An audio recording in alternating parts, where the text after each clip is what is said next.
Hello, I'm Josephine Sellers and I'd like to welcome you back to the Awakening TV channel. Today it's my pleasure to introduce veterinary surgeon Phillipa Rodale. She's a very interesting lady and I think you'll like what you're going to hear. Phillipa practices also using homeopathy and that's why I've got her here today, because her treatment of the animals is remarkable, and in fact Phillipa's been my vet for many, many years. Hello Phillipa, welcome, lovely to see you. First question I'm going to say to you, Phillipa, is what made you become a vet? You've been a vet for a number of long time. Oh, I always wanted to be a vet, I think, because as a child I was quite interested in the science side of life, and everybody said I'd never become a vet, so of course that made me more determined.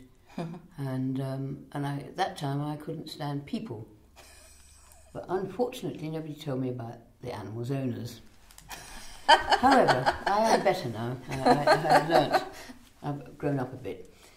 But the local vets were given the task of trying to put me off, and I must say I do this for other people now, try and get their children put off a bit from being a vet. Why is that? Because you have to really want to be a vet, to be a good vet, I think. You can't just think because you've got 3 A's at A level and you're better than all the boys in the class that you're going to be a reasonable vet. There's so much to knowing about the animals' behaviour, the animals' backgrounds. If you're going to live in the country, it helps if you were brought up farming, and a lot of the girls today I don't think really understand the mixed quality of farm life, really. It's not all bed of roses, and I think some of them can't cope with the rather hard aspect of being a vet. So they have to be really determined. Yes. And I've known a few that are determined, and I think they will get there and they will always be successful. But the ones that come along just to do a bit of work experience to see whether or not they're bright enough to get to university and go on and be in the vet's course, they're not the right people. Yeah. And we have got a lack of the right people as vets now, I think. Yes. It's very hard to employ some of the new graduates, I fear. Well, I would agree. You know, I've had some young vets called out and I've been a bit horrified. I mean, it's really a bit of a calling to be a real vet, because you've got to have such a depth of understanding, haven't you, Phillipa? You do have to know about the animals and the background of the people that you're dealing with. Yeah. And as I said, it takes something different to be a country vet than a town vet, I think. Yes. Town vet is probably, in some respects, easier. But yes, you do need to. And of course you've got that huge interaction, haven't you, with the owners, and that in itself must be a lifetime. Especially if you really understand the animals, and of course it's pounds, shillings and pence to the farmers sometimes, and it must be quite really difficult to get it through. Wonderful. I know, Phillipa, and I'm so pleased to see that you've recently been awarded the MBE for your services. Tell us about it. What was it like to have such an accolade? Not that you didn't deserve it. I'm so pleased to see that it came to you. Oh, it was amazing. It was an amazing day to go up there and be ushered into Buckingham Palace. Go in and park your car, where you have to leave the keys in it, in the courtyard, and then go in and see this magnificent building and all the sort of pomp and ceremony that they put on. Yes. And I was good enough to get the actual award from Prince Charles, who started off by saying, "And you look after animals in Dorset?" And I said, "Well, just a few extra ones, because I'm actually a homeopath." Took him aback, and then we had a long conversation about homeopathy and how because it works. It's one of his passions, isn't it? Of course, it does work. Yes, it does work, Phillipa. It's been quite hard sometimes to persuade people that it works. Yes. But people who come to me know that I don't give up very often, and I have the ability not to give up because I have got homeopathy to fall back on. Yes. I think the ordinary medicines have got a lot to be desired. There are many wonderful advances in veterinary medicine now. We can do so much more for animals, but it's not always the best and the kindest thing to do to an animal, to do this elaborate treatment. Homeopathy has nearly always got an answer, and it's a practitioner that falls down if he can't cure the case with homeopathy. Some people won't wait that long, and there are some things that you can't use homeopathy for, which is such as replacement, like diabetes or hypothyroidism. The homeopathic remedies aren't quite strong enough. Hypothyroidism, they need the thyroid, so you've got to probably give them something in addition to what you might be trying to use with homeopathy. Yes. But that's a wonderful thing that you do, Phillipa. You move between the two fluidly, don't you? And that's what's always I've always admired in you. One does like to do so. Yes, and you've been down in Puddletown for how many years? Puddletown near Dorchester, Dorset? You're a real local. About 25, 27 years now. Yes. And I moved to Puddletown because I came back to England from having been practicing a couple of practices around England, and then I ended up in Ireland. Yes. But I came back to look after my parents, and it was a question of whether or not I started up my mother's home, my grandmother's home, or a lock-up place somewhere. And my mother's place was out completely because, and this is where I was brought up, and why I'm a country girl. The doctor, when visiting her on her one of her last occasions, said, "I've got to get you to hospital. I think it's going to take too long for the ambulance to find this place, so I think I better take you in myself." Okay. So that was not the best place to start out in the practice. sticks. So I started in Puddletown, and I adapted my grandmother's house, and I've been there ever since. Yes. It's a bit small and a bit cramped, particularly by today's standard with all the equipment that one wants to use. But well, I'm still going. Well, it's pretty remarkable, and you do have an awful lot of your own animals, and I think what's so lovely when I brought my animals to you, because it was home to your animals, that ambience of it's okay here would hit the animals, wouldn't it? And there are a few that don't want to come in, but an awful lot of them do come straight in. It's fun going to Phillipa's. But unfortunately I've got a little chihuahua that's about 4 inches high that thinks it's a Rottweiler and sometimes attacks the inmates, but or the incomers. Well, I think your veterinary surgery is very unusual, but very interesting and very colourful, and it's a real landmark, Phillipa. I want to ask you, so how hard was it in all those years ago when you trained, and it was a long time ago, and the stories I've heard, they really didn't like women as vets. They did everything to put you off, didn't they? Did you have harsh treatment? I was surprised how easy the original interview was, and there were 5 of us amongst, I think there were 35 students, and there were 5 girls. And that's very different from now. It's a complete reversal of the situation now.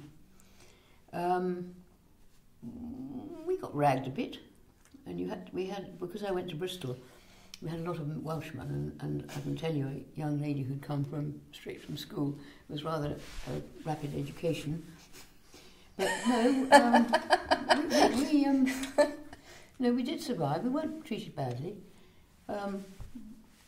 Yeah, there was the odd problem with the odd lecturer or professor or whatever you call them, but mostly they were all right. But then eventually, when I actually qualified, and I was in Ireland, and I was doing a locum for a farm vet, and I was called out to go and see a cow, and anyway, because the vet obviously thought that I might not be able to cope with holding onto cows because it's a little bit short on handling facilities in most of the farms in Ireland, I was sent out with a helper. Whereupon, as soon as I arrived, the farmer turned to the helper and said, "The cow's over here, sir. Would you like to go and have a cup of tea with Mother?" So I had to explain that I was actually the brains behind the party, and I better go and see the cow as well, but he could come along to help hold. Yeah. But no, that was a bit tricky. Certainly the Irish farmers find it quite difficult to find a girl. To allow a woman into such a hallowed space. But that was in the 70s, so they've had to change because there's... So you say there's a vast swing and there are far more female vets these days? As far as the income, the students are now something like 85-90% female. That must be quite hard because if you're out on the rounds as a farm vet, that's quite a strenuous and courageous position to be holding, isn't it, as a woman? It is easier because, as I said, the handling procedure is much better now. Yeah. But even so, I mean, you do get horrific accidents. I know people with broken fingers and damaged themselves. And I know one cow got out of the crush and a piece of metal went flying through the air and hit the lady on the head. We should all, I suppose, be wearing hard hats, but health and safety would relish that. But others don't, because you can't hear or see or use your... can you imagine bending under a cow with a stethoscope with a hard hat on? It's rather difficult. Certainly the sort that they would want. I mean, it's impossible to protect yourself completely. Yeah, absolutely. It's quite a dangerous job. It is, can be, certainly in farm practice. Phillipa, when did homeopathy come in for you? Because you obviously didn't learn that at veterinary college. It all stems back to my time in Ireland, where at the time chemists could sell antibiotics quite freely to anybody who walked in the door. It's all changed now. But the farmer would think, oh God, can't got a cow with mastitis, can't call the vet, he's much too expensive, let's go and get some antibiotics from the chemist. So he toddled along, he'd probably get 1 tube of ointment, which he'd put in the offending udder, 1 quarter. Surprise, surprise, it didn't work. So he went along and got another tube of a different sort. And so it ended up that when we were eventually called, we were tending to lose the cows from simple, you could say, mastitis. Because he had tried all the antibiotics. You had no antibiotics that would sort the animal, and the animal was suffering from basically septicemia. So I thought, well, we've got to do something else. And I happened to be investigating some literature and found out about homeopathy. And I tried some belladonna on one of these cows, and she got better. And then I investigated a bit further, and I started to use belladonna, bryonia and urtica with cases of mastitis. And then I carried on from there and then started learning more about homeopathy and the constitutional remedies that you're meant to use. And I managed to get a little bit of success there. So I had to come back to England, and this is when I started up my practice. And while I was starting up my practice, I went to the Royal Homeopathic Hospital in London on courses that were held there for doctors, dentists, pharmacists and vets. And so we went there for 3 days a week with a half a day on Saturday to be talked to by vets. And eventually, having done sort of 4 of these sessions, we were deemed to be capable of dealing with homeopathy in animals. So one never stops, one keeps learning. You've got these books called Materia Medica, which give you all the scientific workings of people like Hahnemann, who invented homeopathy, really. And you can always resort to these books to find out what the characteristics of certain substances are. And there are more and more being developed. I mean, we've got the result of the 3 injections that children are given against tetanus, whooping cough and diphtheria. And sometimes that will cause side effects. Well, somebody has investigated all these side effects and has written it down so that if you have anything with similar side effects that show up, you can use this particular, what we call nosode, to help it. Because whooping cough is only called whooping because of that rather characteristic whoop. But there are still plenty of coughs that will ape that condition. So you can use the remedy, the pertussin, the whooping cough remedy, to cure your cough. Wonderful. So can you, and for the benefit of the viewers who might not understand the subtle nuances of homeopathy, can you explain this, how homeopathy works, how you look for the characteristics, the like and treating like? Well, you've always got this business of the like healing like. Like healing. And there's a whole long documentation of substances that somebody has gone into tremendous detail telling you what it's like. If, for instance, I mean, I don't know how he did it, but Hahnemann and another gentleman called Herring started poisoning their friends with various substances, Yes. such as arsenic, Yeah. snake venom, Oh, lovely.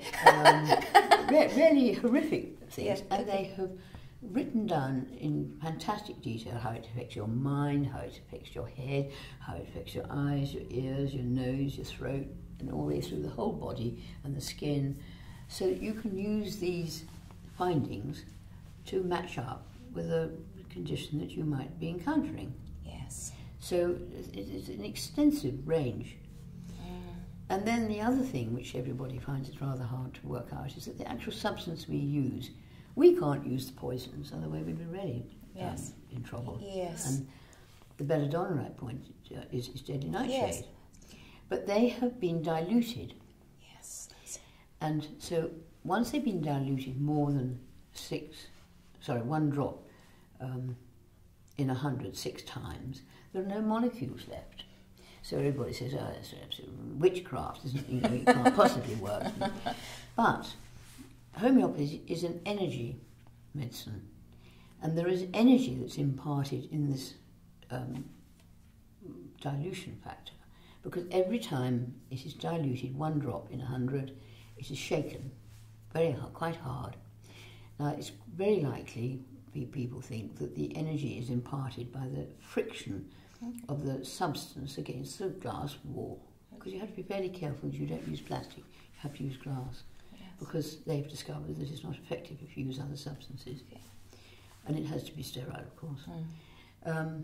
But it is once you've done this 1,000 times, you have got tremendous energy. And you can tell this because sometimes, in certain situations, the so-called low potency won't work. But you give a high potency, and everything's fine. Okay. I had a girl that came in with a toothache, Yes. and it was throbbing, and Yes. it was red, and it was hot. Yes. Belladonna. Yes. So I don't have much sympathy, I just give them something, they have a pill. So she was given some Belladonna 30. Yes. And so I inquired after half an hour how she was, and she said, not much. So I gave her Belladonna 10M. Okay. Within 10 minutes, the throbbing pain of the tooth had gone, Okay. and she managed to continue the day's work. Explain these potencies. You say a higher potency. With a higher potency is when you've diluted it many times. More times. And you have, That's right. maybe you've done it 6 times, which is known as 6C, that's 6C, 1 in 100. Yes. That can be done 1,000 times, and that is called 1M. It can be done 10,000 times, and that is 10M. You can even do it 50,000 times, and that's CM, and that's going to block your... And you'd say that's a really high potency, yet it's been very, diluted very, more and very, more. Very rarely Yes. use them, but Yes. you would have to be confident that you had the right remedy to use them. And Because it's going to be very powerful. yeah, that's right. You can also, there's another range of only 1 in 10, Yeah. and they are just, you use them particularly with something like Crataegus, which is hawthorn, which is very good for hearts. And you don't want to use just what we call the mother tincture. You don't want to just use the hawthorn, raw hawthorn. You actually diluted 1 in 10, or 3 in 10 is the usual one you can use for that. And that has got very many more of the characteristics of the actual herb hawthorn. Okay. And that is the nearest thing that one usually uses to the raw product. And that will help strengthen the heartbeat, make the muscle of the heart stronger. And I use that a lot with animals that have just got just a heart murmur, maybe an enlarged heart, not quite coping with life. They're getting a bit slower. You don't want to put them onto the quite violent heart drugs, which have been tested in animals, but not really sufficiently for us to be able to work out the true dosage. We tend to give them quite high doses of these drugs. This is like the ones like enalapril or rimipril, which people will recognise as the things that they're given themselves. And these open up the blood vessels and allow the heart a little easier time. But it's a big drug, I mean it's a powerful drug, and sometimes you can keep the dog much happier with just using homeopathic Crataegus, or convalerius, another one, which is lily of the valley. And that you can often tell the requirement because of the type of animal. Yes, explain that thing about the types of animals, and they show it, and then it's... Some animals just look like the plant you're trying to talk about. I mean, I remember this beautiful little Cavalier Kinshasa Spaniel came in, and it has a sort of pansy face.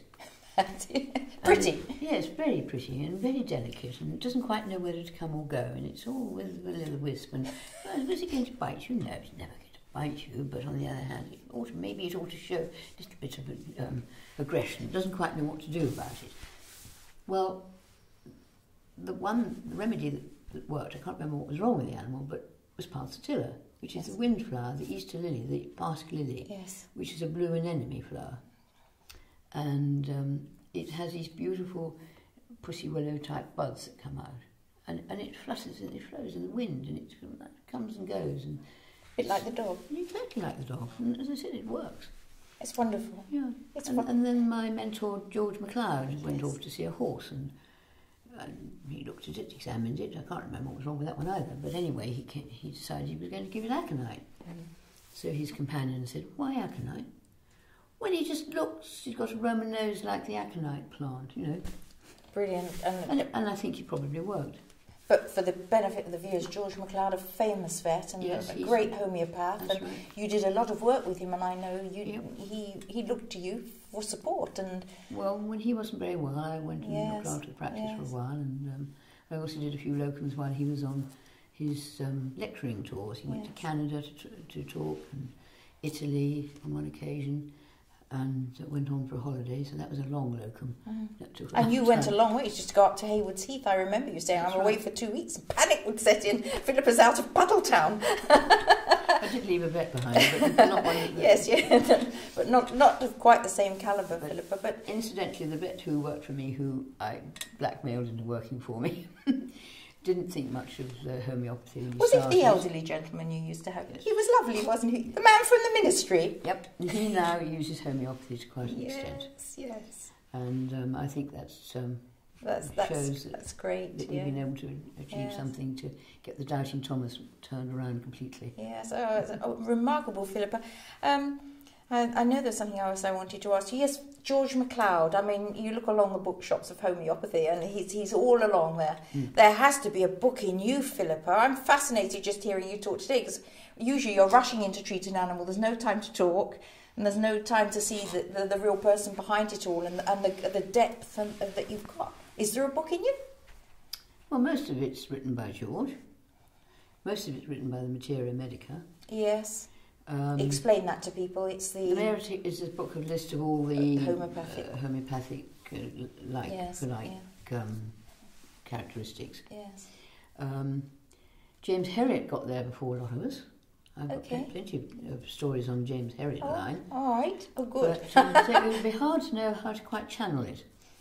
Well, maybe just autobiographical. Your story is fascinating. I didn't know all this, and I've known you for years, Philip. There's no time to talk, is there?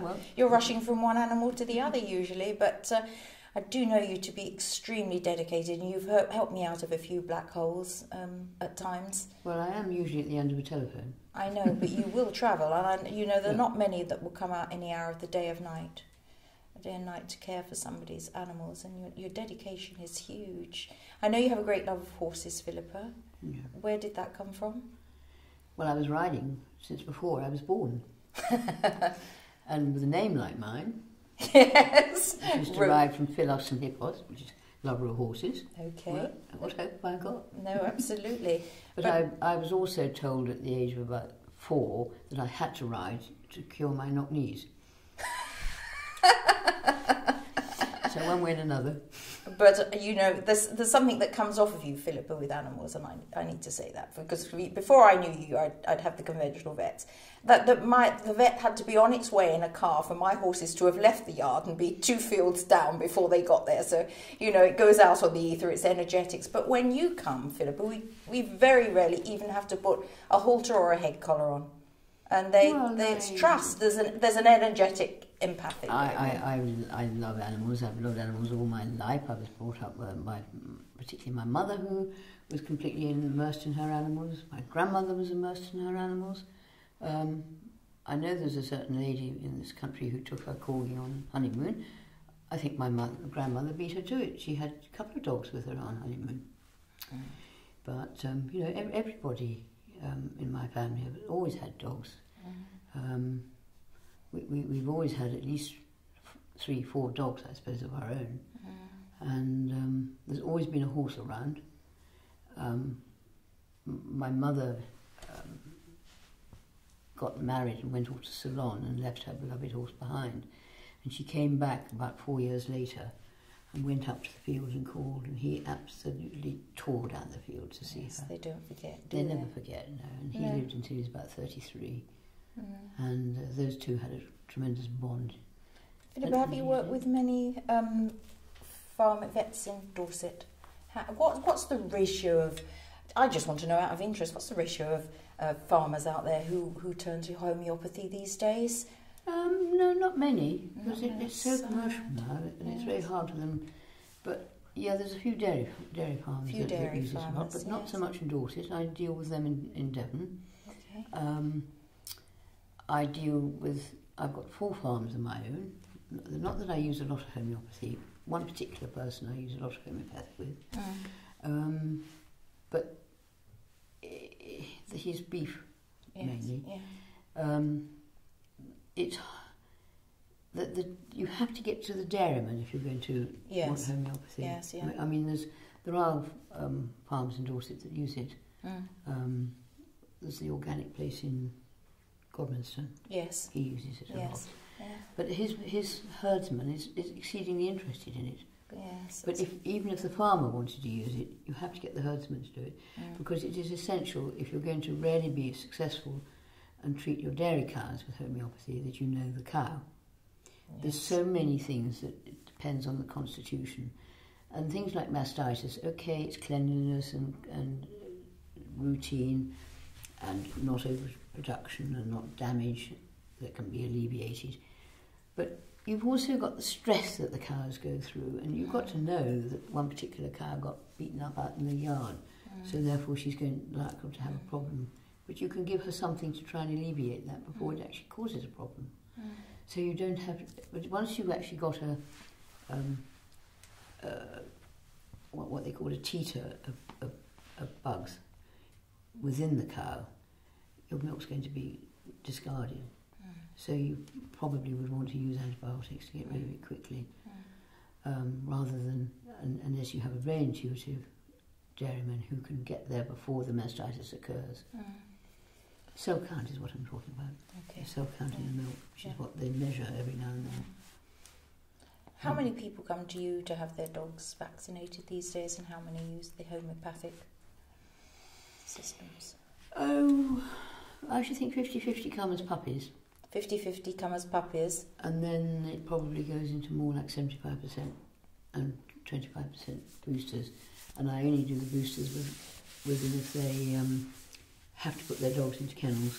Yes. And kennels won't accept the homeopathic ones. Some kennels will accept homeopathic, won't they? Yep. Yes. Yep. How are we going out in the world today with legislation? How are you coping? How is it out there for you? Are there any difficulties? Is it getting worse? Is it getting easier? Oh, it's always paperwork. I'm no good in paperwork. No, but the acceptance or the disencouragement to use homeopathy, is it? No. I mean, how are we doing in London with the homeopathic hospital? Weren't the rumours that was going to close? Yes, I think it's in danger of closing if it hasn't. Tunbridge Wells is closed. Yes. They cannot see that homeopathy really works for prevention. Yes. And you don't have your sick animals if you use homeopathy. I mean, this is one of the reasons. I mean, I have a large clientele, but I don't see them very often, because they are, by and large, fairly healthy.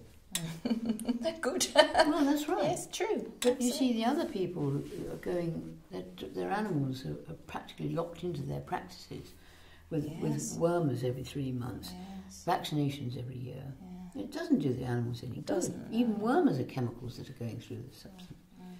You can't exactly cure worms with homeopathy. You can get them to a state of what they call pre-immunity, which means there's just a few around. But so you are going to need to use chemicals from time to time. But probably, I probably only do mine about once a year. And my horses I don't do very often. I tend to do worm counts rather than worm them on a regular basis. Yes. So I don't make a lot of money from drugs. And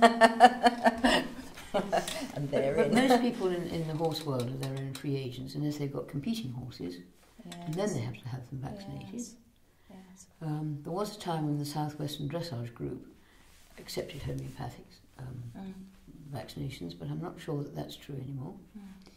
But they cannot understand that the vaccinations are not necessary.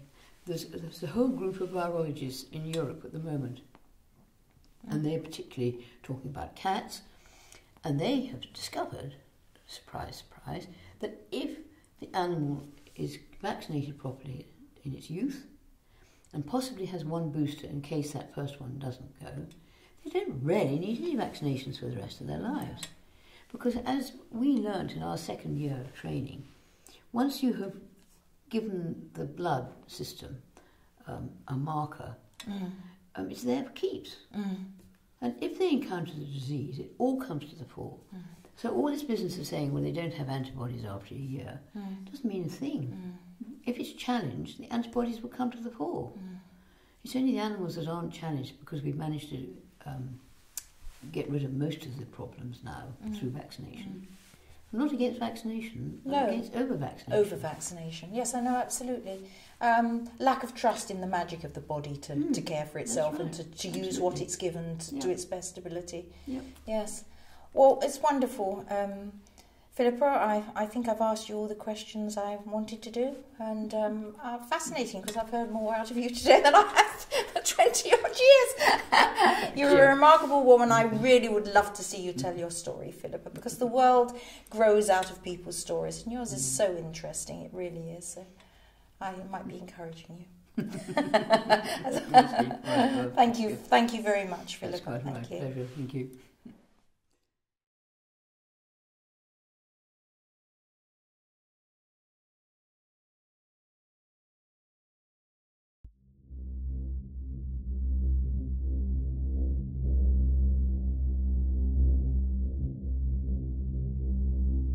One, two, three.